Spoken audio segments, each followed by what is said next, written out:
Please be seated.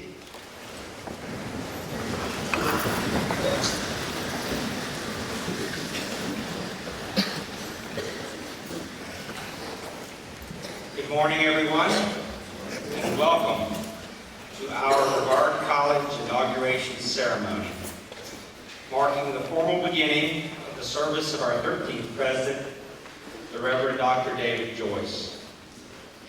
More than a ceremony, today's inauguration is a moment of celebratory reflection for our community. In song, in poetry, in words of wisdom, in ritual, and in fellowship, we, as an educational community, will today reaffirm to ourselves the special nature of our educational community, and allow all of you visiting us today a brief glimpse into the beautiful educational spirit that lives on our campus and shapes Brevard College educational experience. In a moment, Tom Bell, Associate Professor of Religion and Chair of Faculty Council, and Elise Lavis, President of Brevard College Student Government Association, will recognize some of our special guests. Before we proceed, the Reverend Michael Holder will offer our invocation.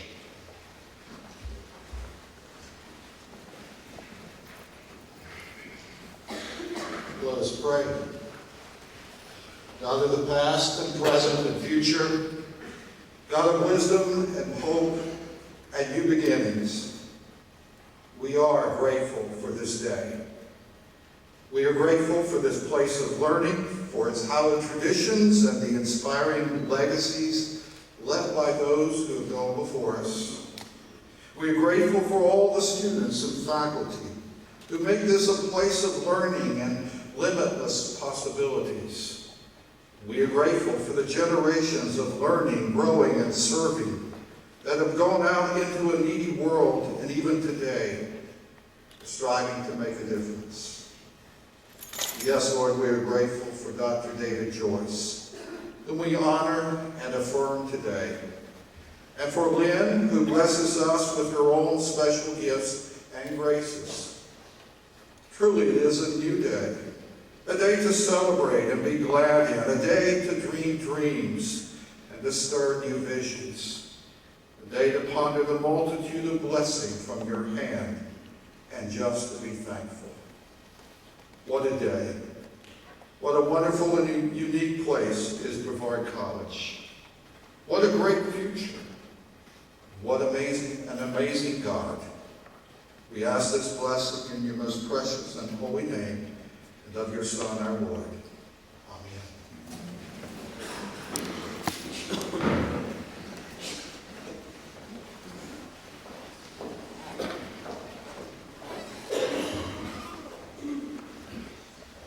We join Dr. Sheffield in welcoming each of you to this long-awaited ceremony. Today is an important moment in the history of Brevard College. We have gathered to inaugurate the Reverend Dr. David C. Joyce as the 13th President of Brevard College. Good morning. Ritual acts like inaugurations help remind a community of who it is. They affirm that we are more than individuals. We're a collective joined by a shared mission and vision. Students, instructors, administrators, and staff members do their part, and out of these mountains come Brevard College graduates, ready and eager to engage the world through artistic, intellectual, and social action. They contribute to the well-being of their families, local communities, places of employment, nation, and in their own way, make the world a better place to live. That's a vision and a purpose worth working for. Inaugurations confirm that we gather for a reason. We have a mission. Classroom, lecture hall, lab. Theater stage, concert hall.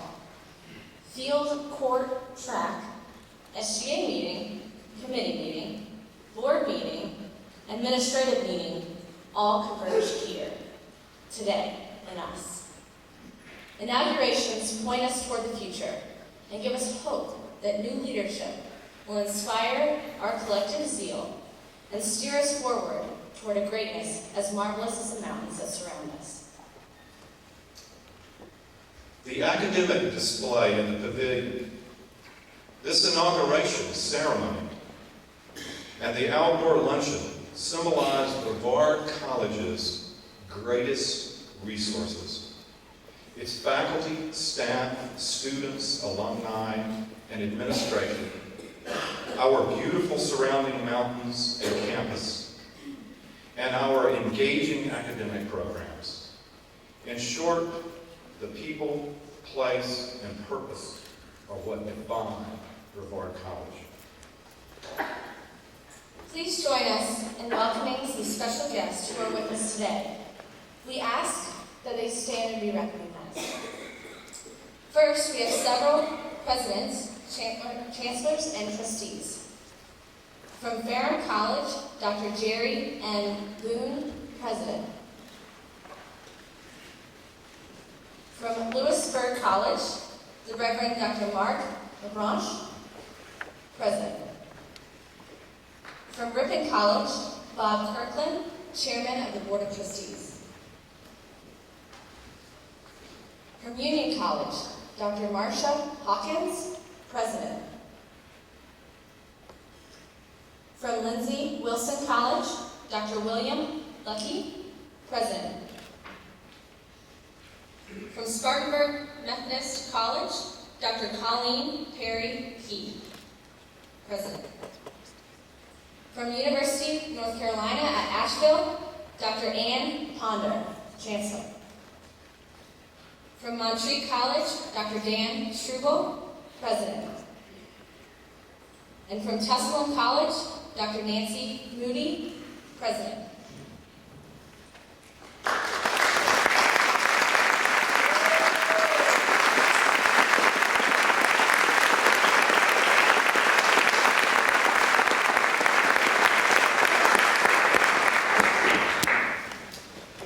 We're pleased to welcome the presidents of two organizations with whom Brevard College is closely affiliated. Dr. Paul B. Chewning, President of the Appalachian College Association,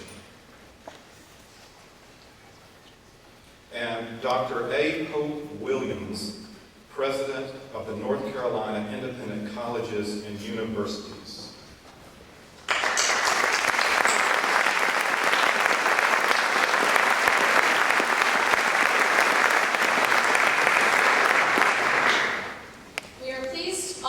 Welcome three former Brevard College presidents to our campus. Dr. Jacob D. Martinson, Jr., who served from 1976 to 1985.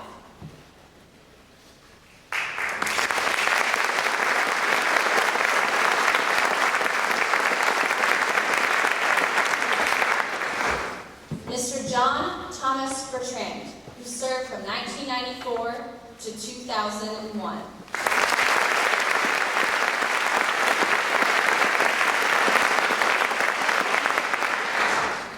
And Dr. Charles P. Teague, who served on faculty from 1984 to 1997 and is interim president in 2011.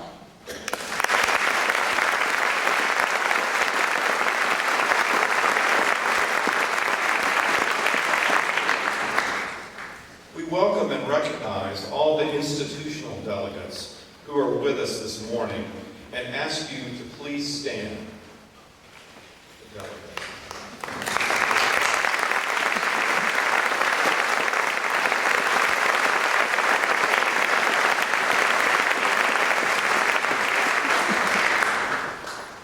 We ask all elected officials and local community leaders in attendance to please stand and be recognized.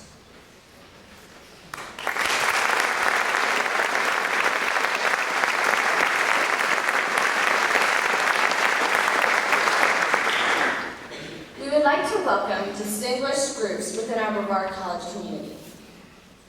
The Brevard College Board of Trustees, please stand and be recognized.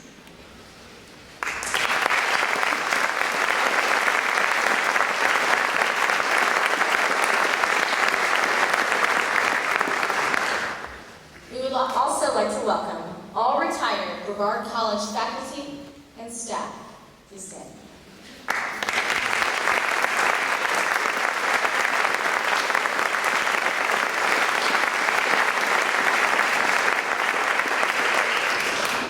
And finally, we extend a special welcome to all the members of Dr. and Mrs. Joyce's families, especially Lynn Joyce's parents, Boyce and Francis Cottle, and David Joyce's nephew, Brian Joyce, and his wife, Brittany.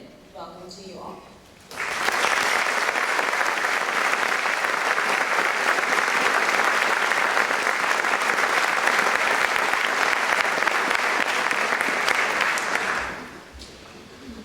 In keeping with Brevard College's long-standing tradition of excellence in the fine arts, we've assembled an inauguration choir made up of faculty, staff, and students to give the official welcome from the Brevard College community.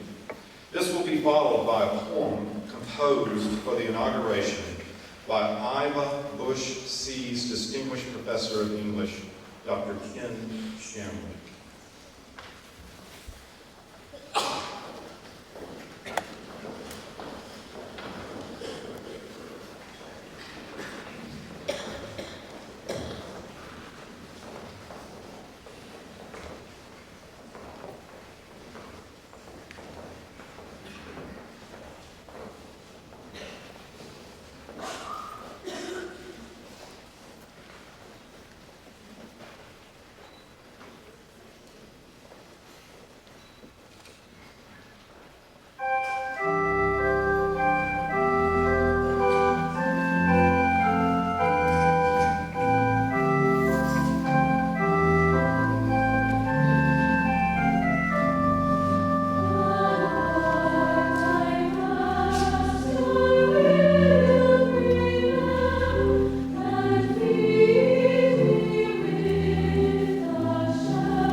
The writing and reading of poems for significant occasions is, of course, an ancient tradition.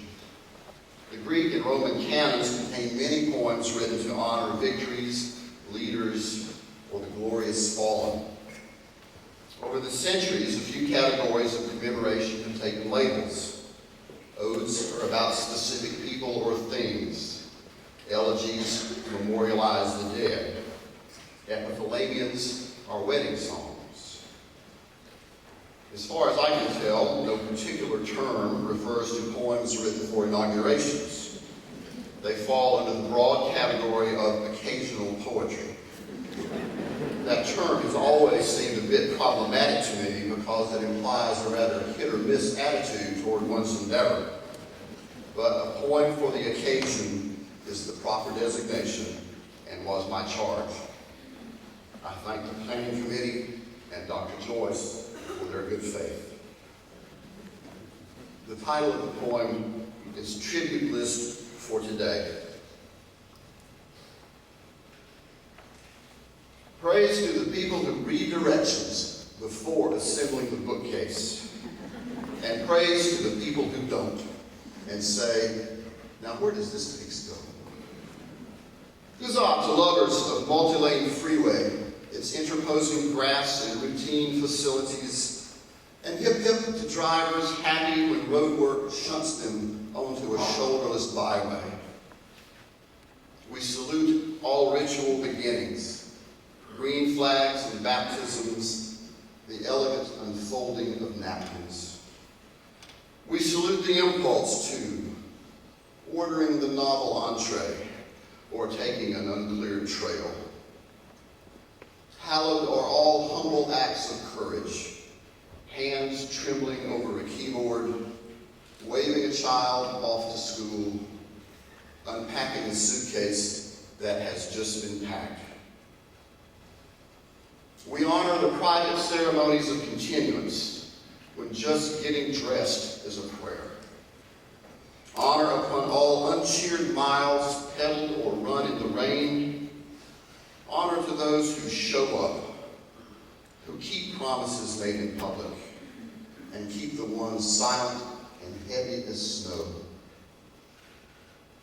Praise for the rich soil of hope, for the precious seeds, and for hands working, many hands, more than enough. Thank you.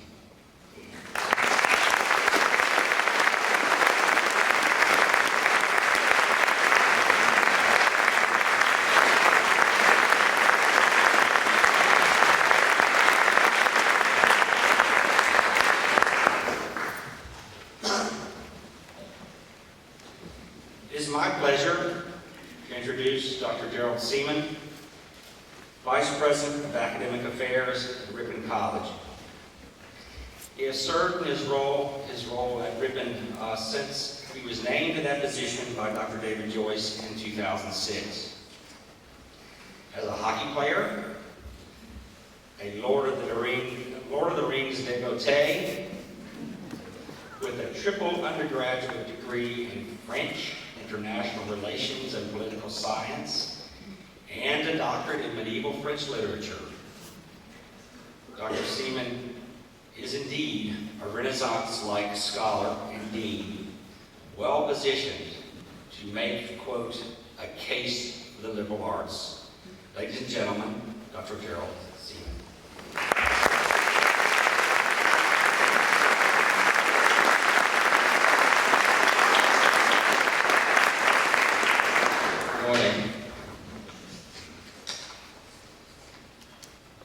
David asked me to say something challenging. He gave me license to say it. He did say be brief, so I will. I'll be serious too.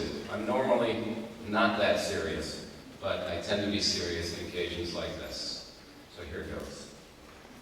Ladies and gentlemen, dignitaries, special guests, faculty, staff, and students, David and Lynn Joyce, I'm honored to address you on the occasion of David's inauguration as the 13th president of Brevard College.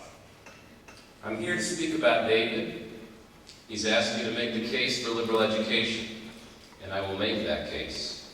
And I will tell you why I believe David Joyce is the person to make the case for Brevard College.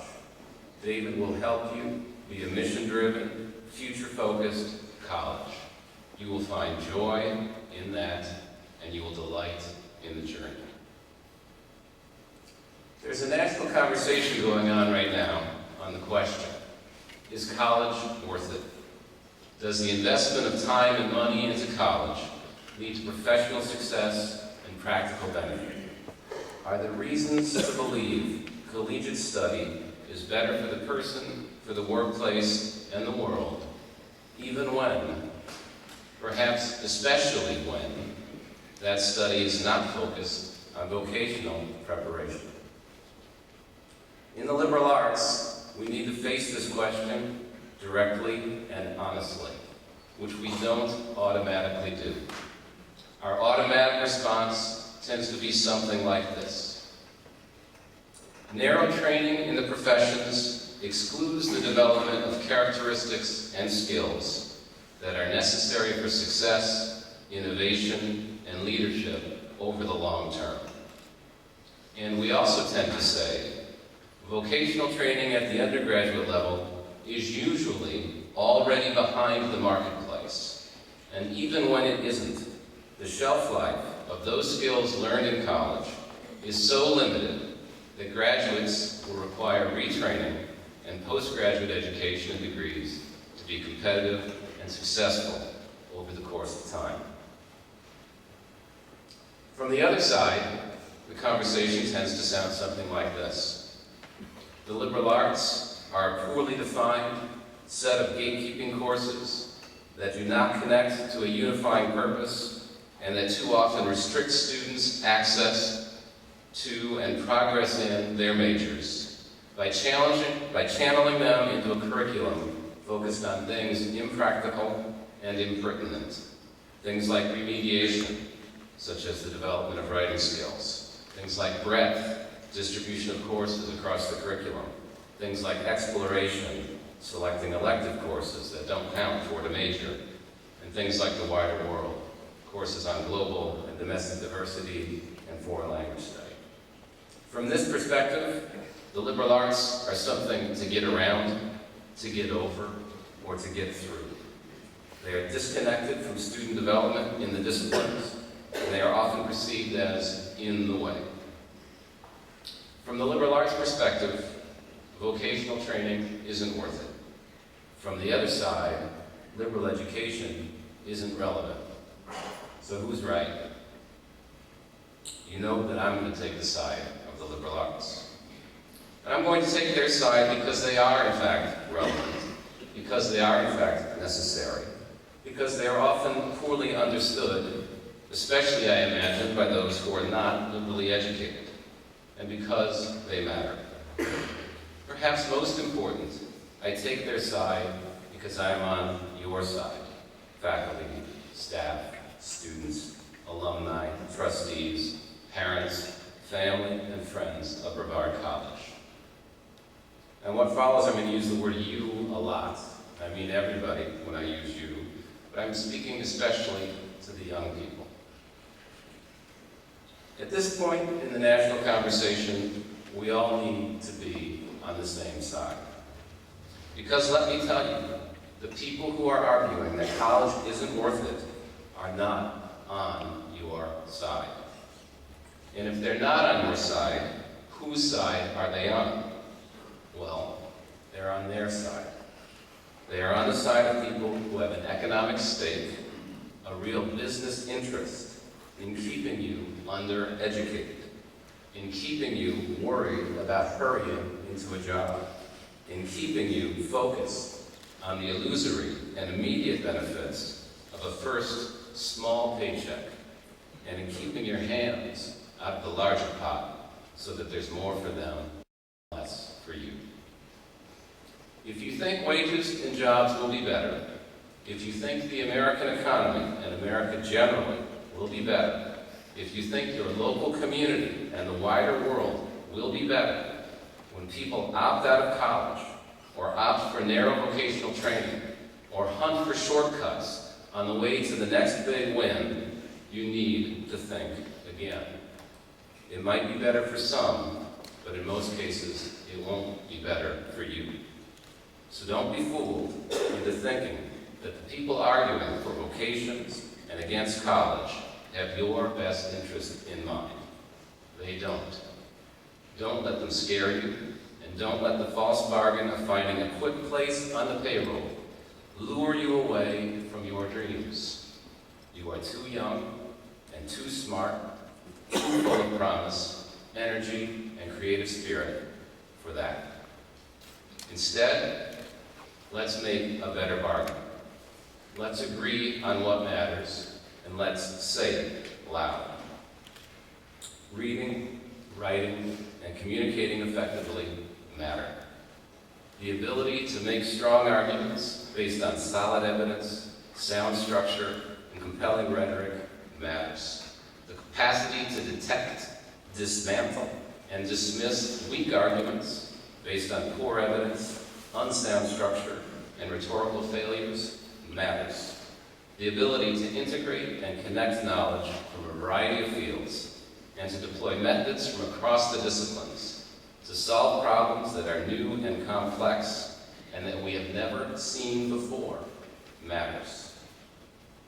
To do these things, science matters, mathematics matters, ethics matter, creativity matters, history matters, foreign languages matter. The skills of interrogation, investigation, and analysis that come from serious, intensive study in all disciplines matter. Perspective matters, empathy matters, curiosity matters, rigor matters, integrity matters, effort matters, quality matters. People matter, and not least, the future matters. So let's talk more about what matters and less about other things, like getting a job. And let's remind ourselves constantly, we are the job. That's what liberal education is all about. That's what lifelong learning means. It means we are the heroes of our own lives. If you know Dickens, you know that's a paraphrase and it's a line you may have heard before, but I'm going to say it again. We are the heroes of our own lives. If we give up on that, if we give up on liberal learning, we give up on ourselves, and worse, we give in. David Joyce will not let you give up or give in. That's not what he does. That's not why he's here. He's here because he has made liberal education his life's work. He's been called to it by you and by the many other lives his career has touched, like mine. He has been called to it by his God, which is a special and indescribable blessing known to very few people on this planet. In those deep, private recesses of his heart and soul, there is unique and rare strength that is buttressed by his faith and burnished by his work. He's here to bring out the best in himself, the best in you, and the best in this community. He knows what matters, and he knows why. He will challenge you and inspire you. He will ask you to do more and be better, and you should ask the same of him. You should ask it of each other.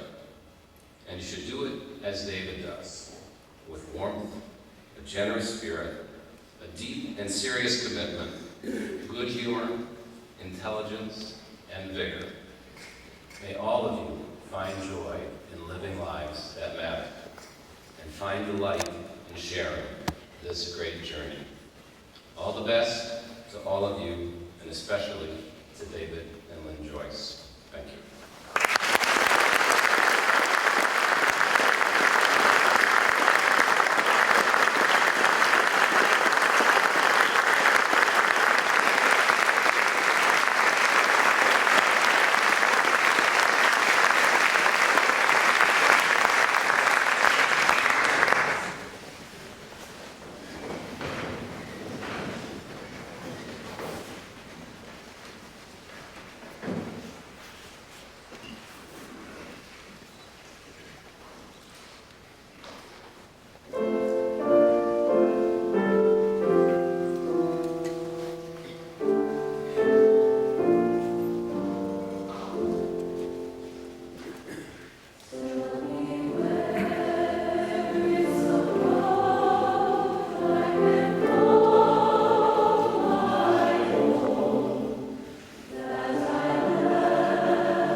In the spring of 2011, a presidential search committee was appointed to recommend to the Board of Trustees a candidate to become the 13th president of Brevard College. The committee was composed of trustees, faculty and staff, a student representative, alumni, a representative of the Board of Visitors, and leaders from the community. A professional search firm was engaged to assist in the process. Pre-search interviews involving more than 250 constituents were conducted to collectively define the attributes that we hope to find in our new president. These attributes became an integral part of the presidential prospectus, a document that was made available for public review. In the first 2 weeks of the public phase of the search, the initial advertisement for the position generated more than 200 responses from higher educational professionals. Midway through this process, the search firm made the committee aware of an individual who possessed extraordinary credentials and a proven track record as a college president. After extensive interviewing and the creation of an expanded search committee, a vote was taken and it was unanimously decided to abandon the national search and to recommend Dr. David Joyce to the Board of Trustees as the next president of Brevard College. The professional and personal background of Dr. Joyce matched exactly the attributes defined in the presidential prospectus.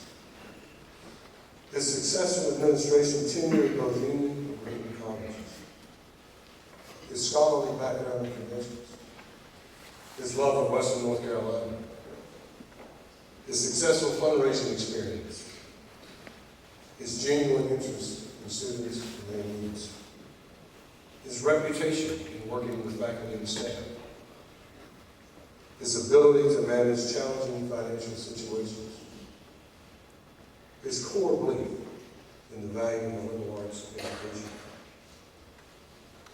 his reputation as a leader who can develop a powerful and enduring campus vision, his high energy level and uncompromising work ethic, his genuine sense of humor, and perhaps the most important attribute, his charming and talented wife, Lynn. These qualities led the Board of Trustees to vote unanimously to elect Dr. David Joyce as the 13th president of Brevard College. The relationship between Dr. Joyce and Brevard College is simply a right fit. Welcome home, David. It's now my honor and privilege to introduce Mr. Reg Hines, the chairman of the Board of Trustees, who will administer the oath of office to the Reverend Dr. David C. Joyce. Accompanying Dr. Joyce today is his wife, Lynn, who is also representing Vanderbilt University.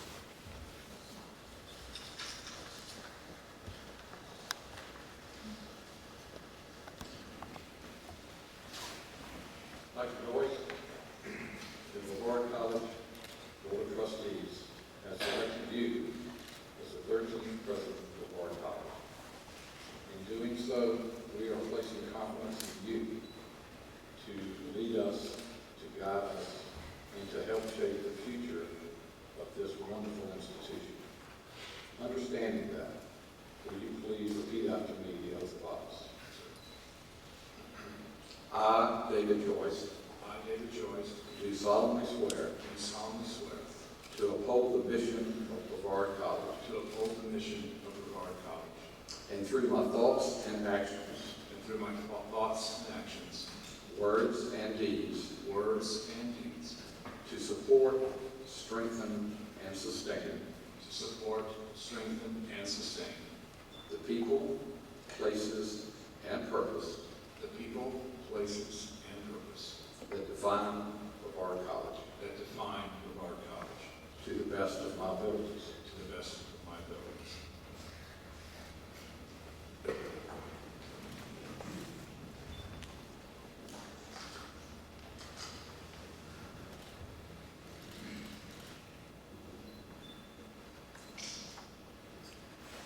Dr. Joyce, this today is a physical representation of your commitment to Brevard College and our commitment to you. It also represents the best wishes of all of us assembled here today, and it represents the wishes of all of those who will be associated with Brevard College now and in the future.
Thank you, and I have to honestly admit that was relatively uncomfortable, but I really, really appreciate it. And also recognize that titles are somewhat fleeting things, but they indicate great responsibility.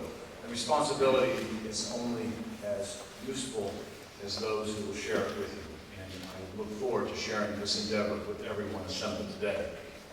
I do want to thank you, and I mean that with the bottom of my heart, for taking time out of your busy schedule to endure yet another ceremony in higher education. But this is a special event in the life of Brevard College. Inaugurations, hopefully, are fairly rare events in the life of an academic institution. We like to keep our presidents a while, and as your new president, I hope you keep me around a while as well. As a student, when I was a student, I was able to witness and be a part of an inauguration, which is a rare event when you figure that presidents last close to a decade in most cases.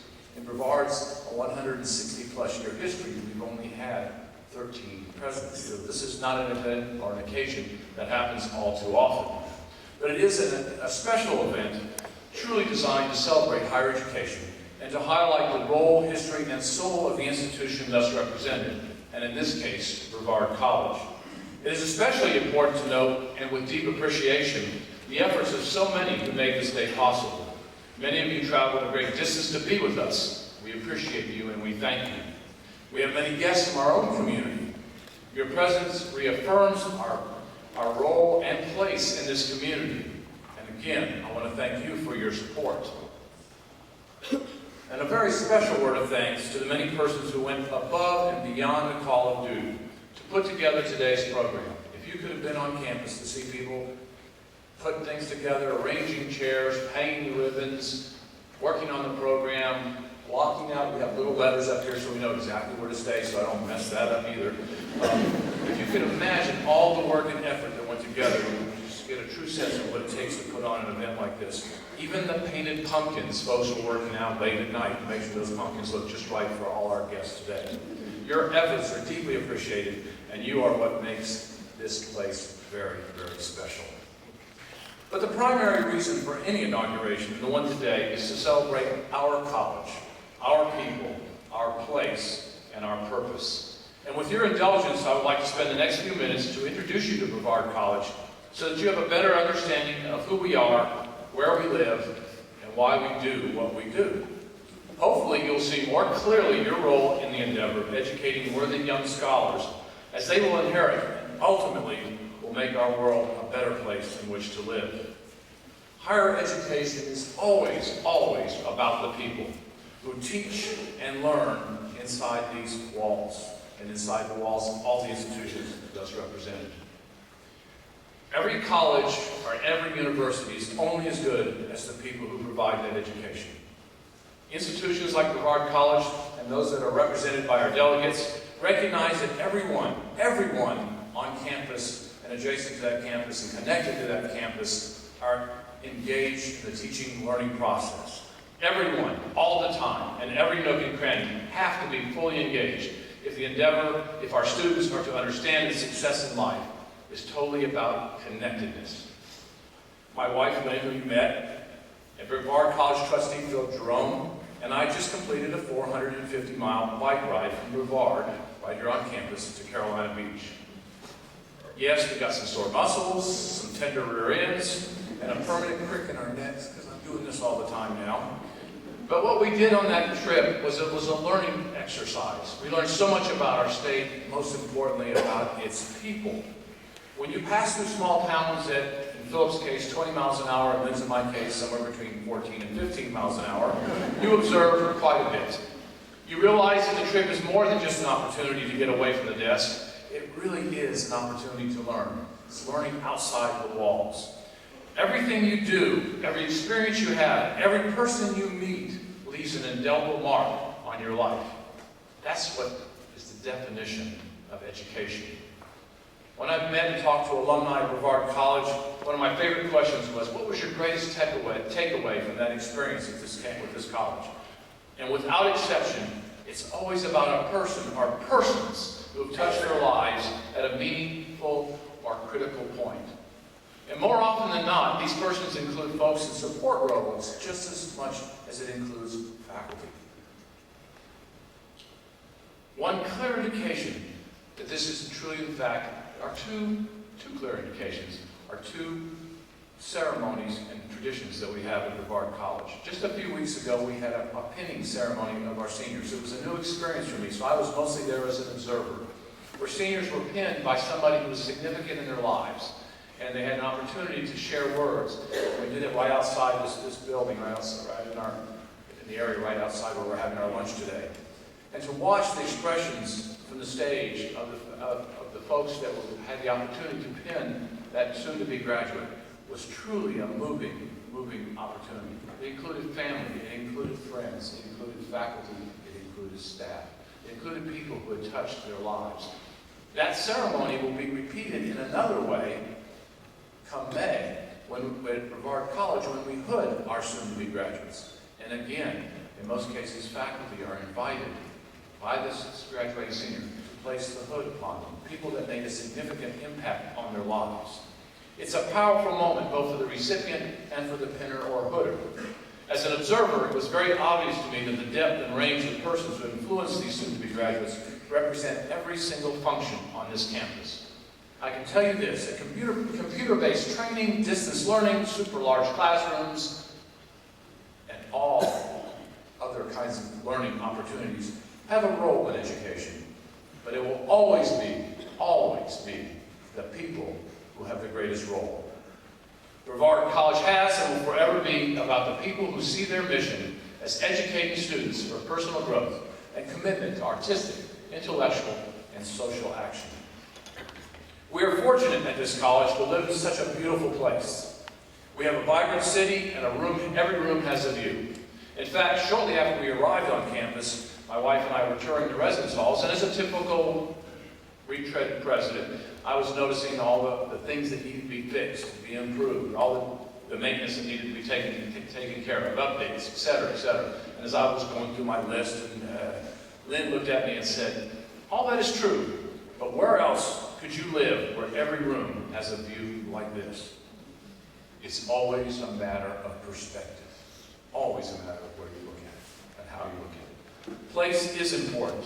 In fact, as many of you heard when Don was explaining how this all occurred, I'll tell you the rest of the story.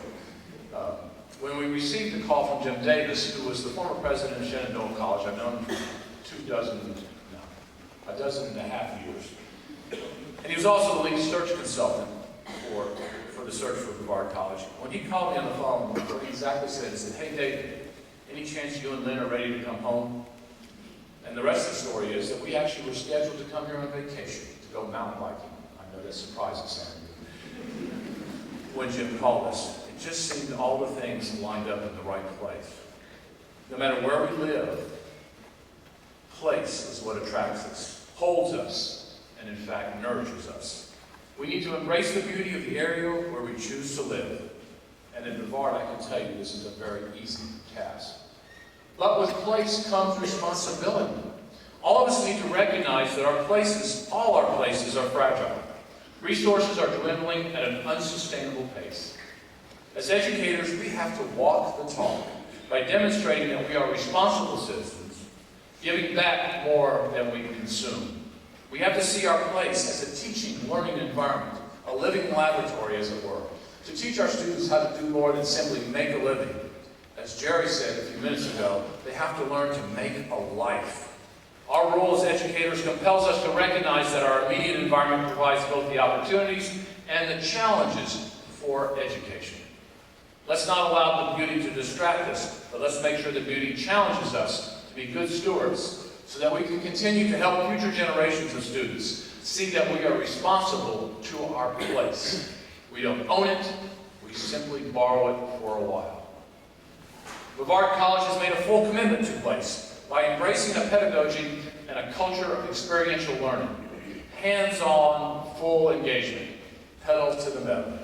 We can read about it, we can talk about it, we can watch about it from afar. But until we truly experience it, we can never fully understand it. Many of our signature programs are built on an experiential model. How does one do art, music, exercise science, teacher education, and wilderness leadership without getting one's hands dirty? At Brevard, we will show the world that every discipline is experiential. English, history, biology, psychology, math, business, and organizational leadership, and all the other disciplines are experiential as well. Our curriculum, our teaching methodologies, and our co-curricular activities are currently under revision and examination to become models of experiential education. We are not only looking at how and what, but when and where we teach and learn. We want the model for experiential education, and I mean truly, we want to be the model for experiential education, and I believe we can make this happen. Finally, as my primary role as president of Brevard College is to keep us focused on purpose, our mission. Many of you heard me quote Jim Collins quite a few times. As you know, those of you who study organizational leadership know that he's developed quite a reputation for his work on what are the key characteristics of successful businesses and organizations and sustainability over time. In his book, Built to Last, Collins states that the mission statement is the organization's core purpose. It's the organization's fundamental reason for being. It is the soul of the organization. For the past year at Brevard College, we've been working to refine and hone our own mission statement into a succinct, clear, and inspiring statement of purpose. Our original vision statement was 259 words, and yes, I counted by hand. I didn't rely on Word to do that for me. Challenged the Faculty Council, capably led by Tom Bell, to look at the mission statement and to refine it to something that was manageable, usable, compelling, and describe what it is we do and why we do it. They worked long and hard, and many renditions. They turned it over to the leadership team at the college. We did the same. We turned it over to the rest of the campus community. They did the same. And at the end of the day, we got the statement down to about 52 words. Not too bad, 259 to 52. Then we took it to the board, who has the responsibility by charter to craft, uphold, support, and affirm the mission statement. That was only 2 weeks ago when we went to retreat. They took that mission statement, they took their charge very seriously. In fact, we spent most of the retreat refining, honing, debating, discussing, talking about the mission statement. And at the end of the day, they proposed, adopted, and now I'm presenting to you a very accurate, compelling, reasonably flexible, and timeless statement of purpose. It is this: Brevard College is committed to an experiential liberal arts education that encourages personal growth and inspires artistic, intellectual, and social action. In as few as 20 words, this college has captured what it makes us special, and upon what we will focus our enduring and continuing effort. We will not be the college for everyone. We will be the college for a student who wants a hands-on experiential education, a student who seeks to grow through engagement and commitment to action, to do, not just to be, but to do, as a result of that engagement. Action. In the mission statement, it's a powerful word. Artistic action, intellectual action, social action are concepts that ensure that our graduates will be powerful agents of change in this world. Powerful agents of change, not just collectors of a credential. Again, Jim Collins says the best organizations, those that have BHAGs, B-H-A-G-S, BHAGs, stands for big, hairy, audacious goals. If we're to live out our mission, we will establish at Brevard College some BHAGs. Educating students to become action-focused graduates to make the world a better place is about as audacious as it gets. It won't be easy to create, implement, or assess, but SACS will figure it out. It will take resources, energy, creativity, focus, tolerance for change and ambiguity. Most of all, it will take commitment. Commitment from our campus community, commitment from the local community, and most importantly, commitment from the wider academic community. To do anything less is to settle for mediocrity and eventual irrelevance. And if you don't believe that, recall the words that Jerry Seaman just gave us a few minutes ago. We can settle for no less. Recently, the city of Brevard, for those of you who live here, you're aware of this, but for those of you who are visiting, the city of Brevard built a really cool mountain bike trail, just right near the music center. You go into the music center, you hang a little left, and you start up the Bracken Mountain Bike Trail, and hiking trail for those of you who like to do it the slow way. Well, interestingly, this trail is kind of narrow because the properties the city owns is narrow and it expands out. You go straight up the side of the mountain, so you have very steep, very tight switchbacks. But if you could gut it out and get to the top, it's a very technical and steep trail. But to make it to the top will reward the hiker, or most importantly, the mountain biker, with very flowy downhills, some beautiful waterfalls, and most importantly, some sweet single track. And I love riding that trail because Lynn and I can leave from our house and get there, and by the time we get there, we're warmed up, and then we're ready to gut it out. But there are 3 lessons that this trail, every time I take it, teaches us. First, in order to get to that sweet single track with the views, the mountain waterfalls, and the sweet single track, you do have to climb it, and it's very, very steep. The climbing requires determination and focus. Believe me, it is not for the wishy-washy, the unfit, or the semi-committed. You have to be all in. Second, if you really screw up on this trail, there are some very nice, significant, and steep drop-offs. It can be a dangerous trail if you're not paying attention. If you're a cyclist, you know that your bike will follow your eyes.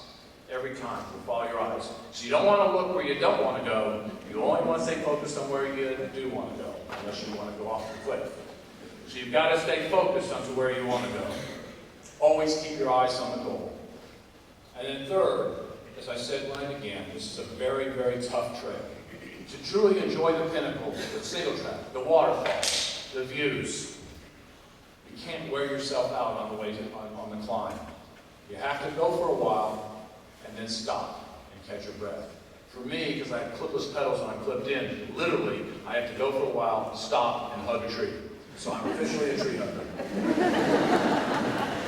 Let my heart rate go down, catch my breath, celebrate the success of getting that one step, and then gut it out some more. We have to do that before attacking the next climb. We do have to take the time to stop, rest, and celebrate our successes before pressing on. But the goal is certainly worth the effort, and we know once we get there, the return back is a sweet, sweet ride. Again, I want to thank you for your time, your attention, and most importantly, your commitment to this endeavor. I hope you will join me when we climb the Bracken Mountain Trail together. God bless.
Joyce and Brevard College, its students, faculty, and staff.